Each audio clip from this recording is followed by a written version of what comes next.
Are you sad? The bitter letter was given to Harry after King's huge success in Trooping the Color. Wow, folks, just imagine everything that Harry willingly gave up.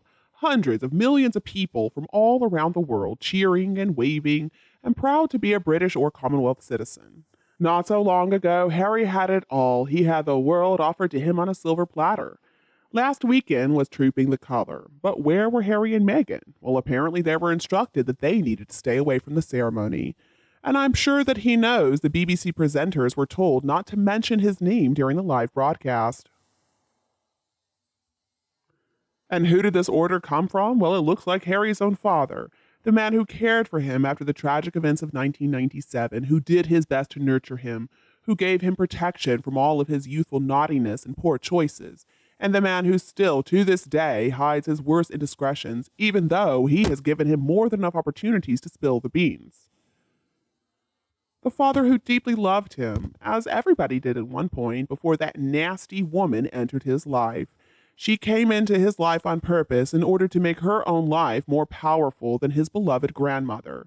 Her disrespect to her late majesty is absolutely breathtaking, and he dared to support her, this evil woman who has messed with his head, and why?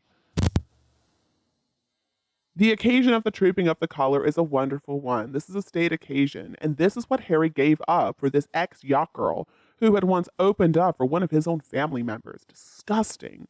Sitting all alone, filled with anger, spite, and bitterness that Meghan led him to believe horrible things about his lovely family.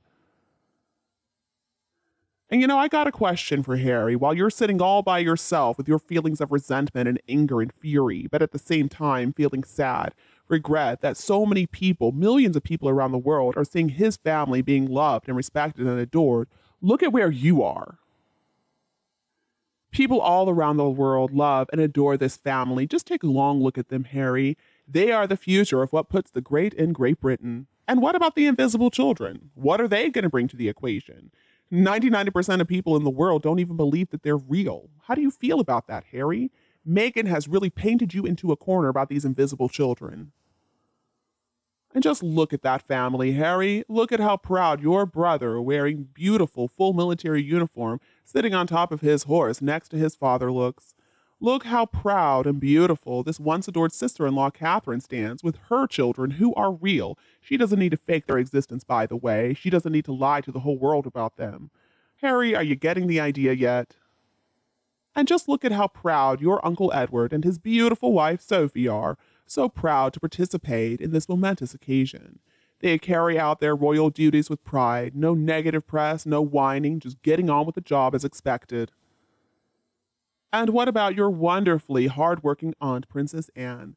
Look at how proudly she sits on top of her horse, wearing full uniform, that white feather on top of her hat. Would she ever dare to complain like you have? Would she ever insult any member of the family? Would she ever leak negative stories to the media? Absolutely not, Harry.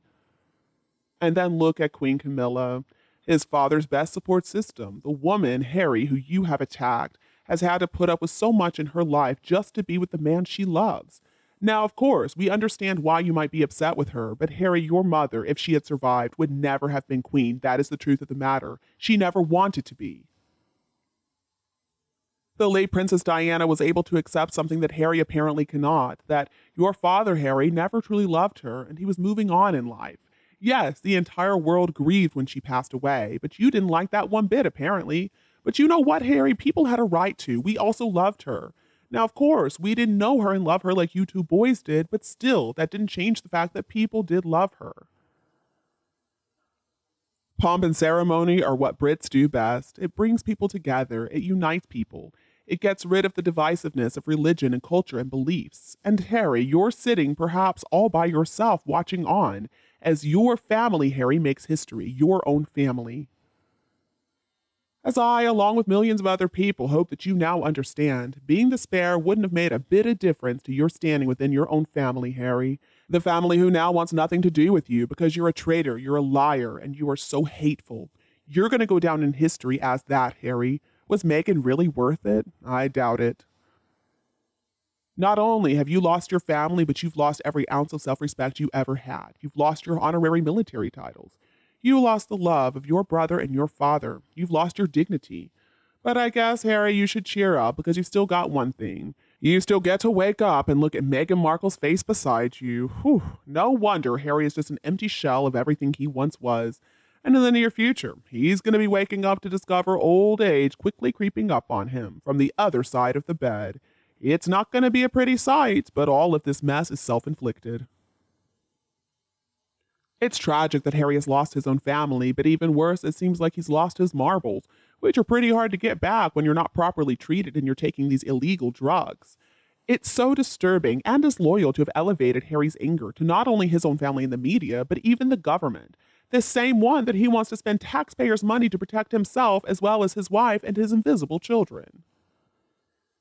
Meanwhile, according to a tabloid magazine, Trooping the Colour is one of the most important events on the royal calendar.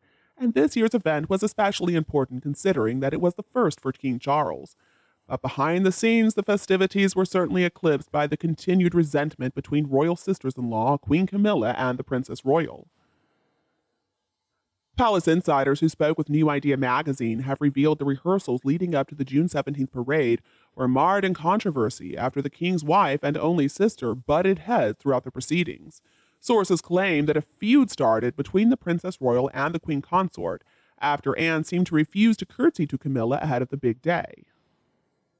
The insider reports there's no doubt Camilla and Anne have a lot of grievances to air, but the only thing Camilla hates more than a confrontation is someone disliking her.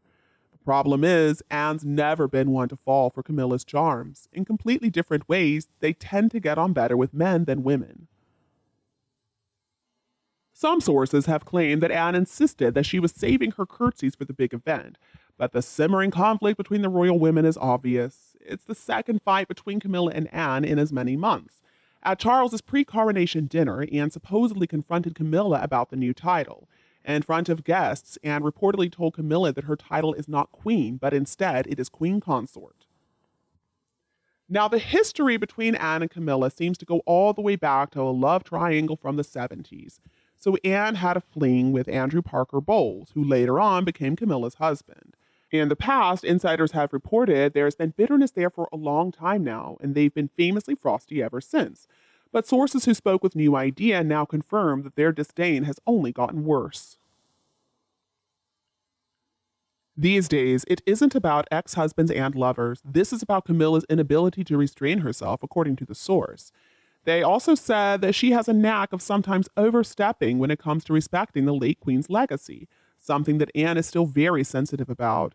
Now, Anne first dated Andrew Parker Bowles before he married Camilla. And don't be afraid to click the subscribe button to get more updates in the future. Thank you so much for tuning in, have a lovely weekend, and we'll be back to see you all tomorrow.